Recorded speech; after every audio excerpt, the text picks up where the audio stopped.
आज का video start करवा ब्रेकफास्ट रो। तो हेलो गाइस, गुड मॉर्निंग। आपण मैंने वीडियो देखु देखु शायद आफ्टरनून हो जाइथिबो। तो सकाळ सकाळ ब्रेकफास्ट रे इथिला चकुली आ कलरा आलू भजा। कलरा मते आदौ पसंद हेले भी खाया में पड़िला, कारण माड़ खाइबा अपेक्षा कलराटा बेटर। मो ब्रेकफास्ट कर सारा परे मो चुटी रे रोल ऑन लगेइथिली, काहेकि ना मते इंस्टाग्राम रे गोटे वीडियो करार थिला।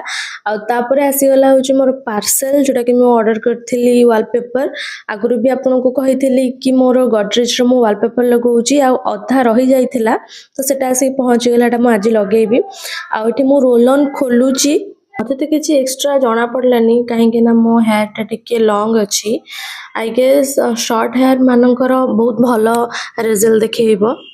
सब बेले हिट कॉल करवा भी ठीक नुह, केतल केमती हिटलेस कॉल करबा भी ठीक चुट्टी पाई। तो राती ही जाइतिला और डिनर रे हमर थिला चकुली आ अमूल, ता सहित थिला आलू भजा। आ जे भात खाइबे तांका पई पखालो। आ जदि एते पर्यंत मो वीडियो देखि सारलेनी ताहले सब्सक्राइब कर दियंतु। आ याकु देखंतु, ये खाली अमूल पई ही एठी बसतला।